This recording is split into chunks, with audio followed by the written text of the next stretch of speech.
जी नमस्कार। मैं शुभांशु रंजन स्वागत करता हूं आपका आपके अपने न्यूज़ चैनल में जिसका नाम है रंजन एम्पायर। और मैं बात कर रहा था हिंदी और उर्दू के महान साहित्यकार प्रेमचंद की कहानी मंदिर के बारे में। तो एक पार्ट में कंप्लीट किया मैंने आधा एपिसोड। अब इस वाले एपिसोड में मैं पूरा कंप्लीट करूंगा उनकी कहानी मंदिर का। तो चलिए चलते हैं। आरती तथा स्तुति के पश्चात बड़ी देर तक श्रीमद् भागवत का पाठ करते रहे। उधर पुजारी जी ने चूल्हा जलाया तथा खाना पकाने लगे।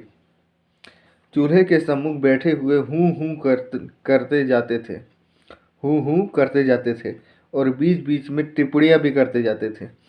10 बजे रात तक बातचीत होती रही और सुखिया पेड़ के नीचे ध्यान अवस्था में खड़ी रही। सभी भक्त लोगों ने एक एक करके घर की राह ली। पुजारी जी अकेले रह गए। अब सुखिया आकर मंदिर के बरामदे के सामने खड़ी हो गई, जहाँ पुजारी जी आसन जमाए बटलोई का श्रद्धालु वर्धक मीठा मीठा संगीत सुनते रहे। मतलब अच्छा संगीत वो सुनते रहे। वहाँ पे जैसा धार्मिक संगीत होता है वो संगीत वो सुनते रहे। पुजारी जी ने पुजारी जी ने आहट पाकर गदगद उठाई गर्दन उठाई। पुजारी जी ने आहट पाकर गर्दन उठाई तो सुखिया को खड़ी देखा। चिढ़कर कहने लगी, क्या रे, तू अभी तक यहाँ खड़ी है? सुखिया ने थाली धरती पर रख दी और एक हाथ फैलाकर भिक्षा प्रार्थना करती हुई बोली, महाराज जी, मैं अभागिन हूँ। यही बच्चा मेरे जीवन का आलम है। मुझ पर रहम करो। 3 रोज से इसने सिर नहीं उठाया। तुम्हें बड़ा जस होगा महाराज जी। यह कहते कहते सुखिया रोने लगी। पुजारी जी दयालु तो थे, मगर चमारिन को ठाकुर जी के निकट जाने देने का आश्रुत पूर्व घोर पातक वह कैसे कर सकते थे। मतलब जो चमारिन थी उसको मंदिर के अंदर और भगवान जी को, जो ठाकुर जी हैं, उनको छूने का वो पाप कैसे कर सकते थे। वो दयालु तो थे, लेकिन वो उनके मन में एक नेगेटिविटी थी कि ये ऐसा कैसे करे कि घोर अनर्थ हो जाएगा अगर ऐसा किया गया तो। ना जाने ठाकुर जी इसकी क्या सजा दे। आखिर उनके भी बाल बच्चे थे। मतलब वो पूजा कर रहे थे, पुजारी के भी बाल बच्चे थे। कहीं ठाकुर जी कुपित होकर गांव का सर्वनाश न कर दें। तो बोले, घर जाकर ईश्वर का नाम ले, तेरा बच्चा अच्छा हो जाएगा। मैं ये तुलसी दल देता हूँ, बच्चे को खिला दे, चरण मृत्यु उसकी आंखें पे लगा दे। परमात्मा चाहेंगे तो सब अच्छा ही होगा। सुखिया ठाकुर जी के पैरों पर गिरने ना दोगे महाराज जी। सुखिया बोलती है, ठाकुर जी के पैरों पर गिरने ना दोगे महाराज जी। बड़ी दुखिया हूँ। उधार काट कर पूजा की सामग्री जुटाई है। मैंने कल स्वप्न देखा था महाराज जी की महाराज जी से कहती है कि ठाकुर जी की आराधना कर, तेरा बच्चा अच्छा हो जाएगा। तभी दौड़ी आई हूँ। मेरे पास 1 रुपया है, वह मुझसे ले लो, पर मुझे एक क्षण भर ठाकुर जी के चरणों पर गिर लेने दो। इस प्रलोभन ने पंडित जी को एक पल के लिए विचलित कर दिया, मगर मूर्खता के कारण ईश्वर का भय उनके मन में कुछ कुछ बाकी था। संभल कर बोले, अरे पगली, ठाकुर जी भक्तों के हृदय का भाव देखते हैं कि चरण पर गिरना देखते हैं। सुना नहीं है, मन चंगा तो कटोटी में गंगा। दिल में भक्ति ना हो तो लाख कोई भगवान के चरणों पर गिरे, खुश नहीं होगा। मेरे पास एक जंतर है। मूल्य तो उसका काफ़ी है। मेरे पास एक जंतर है, मूल्य तो उसका काफ़ी है, पर तुझे 1 ही रुपये में दे दूंगा।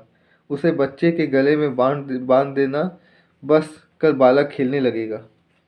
सुखिया, ठाकुर जी की पूजा नहीं करने दोगे? पुजारी, तेरे लिए इतनी पूजा काफ़ी है। जो बात कभी नहीं हुई वह आज मैं कैसे कर दूं? और गांव पर कोई विपत्ति आ पड़े तो क्या हो? इसे भी तो सोचो। पुजारी जी बोलते हैं, तू ये जंतर तो ले जा, ईश्वर चाहेंगे तो रात ही भर में बच्चा का कलेश कट जाएगा। कितनी किसी की पड़ गई है, किसी की ढीठ पड़ गई है, ढीठ नज़र पड़ गई है ना। है भी तो चोचल प्रतीत होता है, छतरी बीस वंश है। सुखिया, जब से इसे बुखार है मेरे प्राण नहों में समाये हुए हैं। जब तक इसे बुखार है मेरे प्राण नहों में समाये हुए हैं। पुजारी, बड़ा होनहार बच्चा है। भगवान जिला दे भगवान भगवान जिला दे तो तेरे सारे संकट हर लेगा। यहाँ तो बहुत खेलने आया करता था, इधर 2-3 रोज नहीं देखा था। पुजारी जी कहते हैं, सुखिया कहती है। अब सुखिया कहती है, तो जंतर को किस तरह बांधूंगी महाराज? पुजारी जी कहते हैं, मैं वस्त्र में बांध कर देता हूँ, बस गले में पहना देना। अब तू इस बेला का नया बस्तर कहाँ खोजने जाएगी? सुखिया, सुखिया ने 2 रुपये पर कड़े गिरोह रखे थे। एक तो पहले ही एक तो पहले ही भेज चुका था, दूसरा पुजारी जी को भेंट किया और जंतर को लेकर मन को समझाती हुई घर लौट आई। सुखिया सुखिया ने घर पहुंचकर बच्चे के गले में जंतर बांध दिया, पर ज्यों ज्यों रात गुजरती थी उसका बुखार भी बढ़ता जाता था। यहाँ तक कि तीन बजते बजते उसके हाथ पांव ठंडे होने लगे। तब वह घबरा उठी और सोचने लगी, हाय, मैं बेकार ही संकोच में पड़ी रही और बिना ठाकुर जी के दर्शन किए चली आई। अगर मैं भीतर चली जाती और भगवान के चरणों पर गिर पड़ती तो कोई मेरा क्या कर लेता।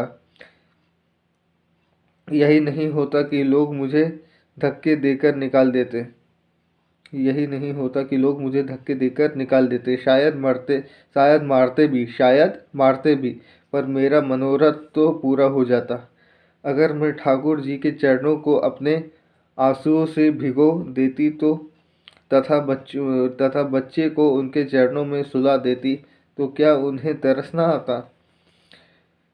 वह तो दयामय भगवान हैं, दीनों की रक्षा करते हैं, क्या मुझ पर दया नहीं करते?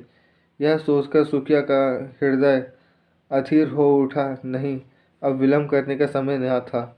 वह जरूर जाएगी और ठाकुर जी के चरणों पर गिर कर रोएगी। उस अबला अबला उस अबला के आशंकित मन को अब इसके सिया और कोई आसरा न था। मंदिर के दरवाजे बंद होंगे तो वह ताले तोड़ डालेगी। ठाकुर जी क्या किसी के हाथों बिक गए हैं कि कोई उन्हें बंद कर रखे? रात को 3 बज गए थे। सुखिया ने बच्चे को कंबल से ढाक कर गोद में उठाया, एक हाथ में थाली उठाई तथा मंदिर की ओर चली। घर से बाहर निकलते ही शीतल हवा के झोंकों से उसका कलेजा कांपने लगा। शीत से पांव शिथिल हुए जाते थे। उस पर चारों तरफ अंधकार छाया हुआ था। रास्ता 2 फरलांग से कम न था। पगडंडी पेड़ों के नीचे नीचे गई थी। पगडंडी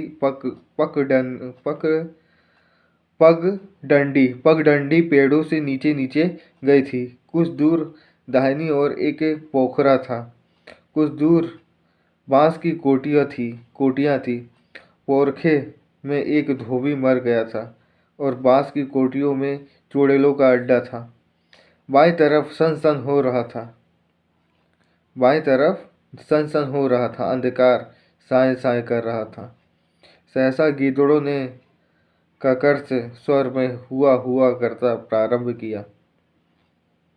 हाय, यदि कोई उसे 1 लाख रुपए देता तो भी इस समय वह यहाँ से न आती।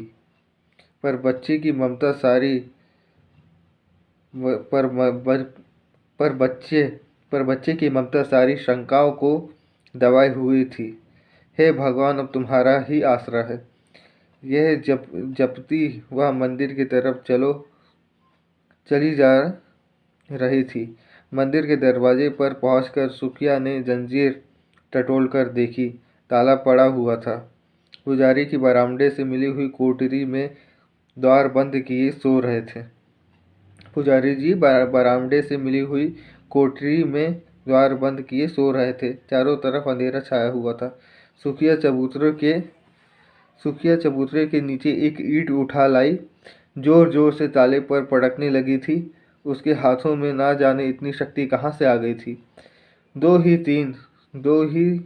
तीन चोटों में ताला और ईंट दोनों टूटकर चौखट पर गिर पड़े थे। सुखिया ने द्वार खोल दिया और अंदर जाना ही चाहती थी कि पुजारी द्वार खोलकर हड़बड़ाए हुए बाहर निकल आए तथा चोर चोर का गुल मचाते हुए गांव की ओर दौड़े।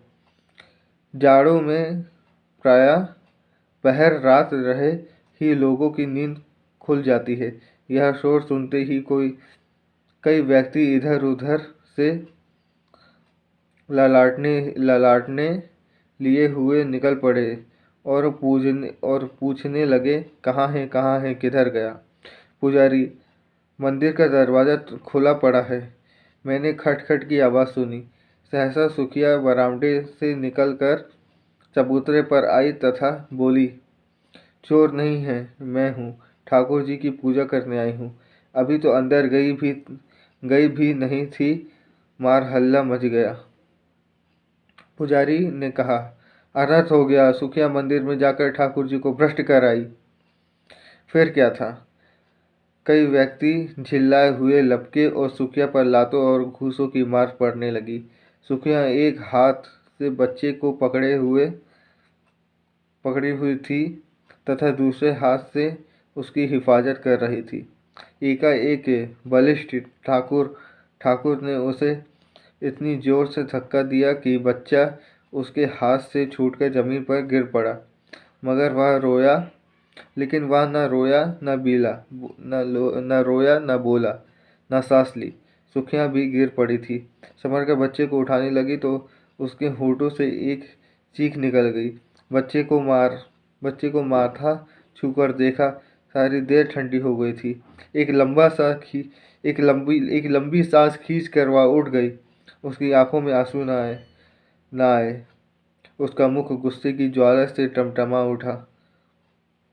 आंखों में अंगारे बरसने लगे। दोनों मुट्ठियां बंध गई। दांत पीसकर बोली, पापियों, मेरे बच्चे के प्राण लेकर दूर क्यों खड़े हो? मुझे भी क्यों नहीं उसी के साथ मार डालते? मैं छू लेने से ठाकुर जी को छूत लग गई। पारस को छूकर लोहा सोना हो जाता है, पारस लोहा नहीं हो सकता। मेरे छूने से ठाकुर जी नापाक हो जाएंगे। मुझे बनाया तो छूत नहीं लगी, तो अब कभी भी ठाकुर जी को छूने नहीं आऊँगी। ताले में बंद रखो, पहरा बैठा दो। हाय तुम्हें दया, छू भी नहीं गई।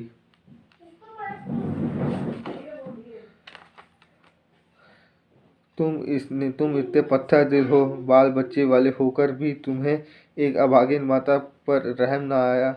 30 पर धर्म के ठेकेदार बनते हो। तुम सब के सब हत्यारे हो, निपट हत्यारे हो। डरना मत, मैं थाना पुलिस नहीं जाऊंगी। मेरा इंसाफ भगवान करेगा। अब उन्हीं के दरबार में फरियाद करूंगी। किसी ने छू नहीं की। कोई मिनमिनाया तक नहीं। पापड़ मूर्तियों की तरह सब के सब सिर झुकाए खड़े रहे। इतनी देर में पूरा गांव जमा हो गया। सुखिया ने एक बार फिर बालक के मुंह की तरफ देखा। मुंह से निकला, हाय मेरे लाल। फिर वह मूर्छित होकर गिर पड़ी, प्राण निकल गए। बच्चे के लिए प्राण दे दिए। माता तू धन्य है। तू जैसी निष्ठा, तू जैसी श्रद्धा, तू जैसा यकीन देवताओं को भी दुर्लभ दुर्बल दुर्लभ दुर्लभ है। माता तू धन्य है। तू जैसा निष्ठा, तू जैसा श्रद्धा, तू जैसा यकीन देवताओं को भी दुर्लभ है। जी नमस्कार। इसी के साथ हमारा एपिसोड प्रेमचंद की कहानी मंदिर यहाँ पे मैं समाप्त करता हूँ। आपका उम्मीद करता हूँ आपको ये कहानी अच्छी लगी होगी, और अच्छी लगी होगी तो लाइक करना, शेयर करना, सब्सक्राइब करना और चैनल को दूर दूर तक पहुँचाना। जी नमस्ते।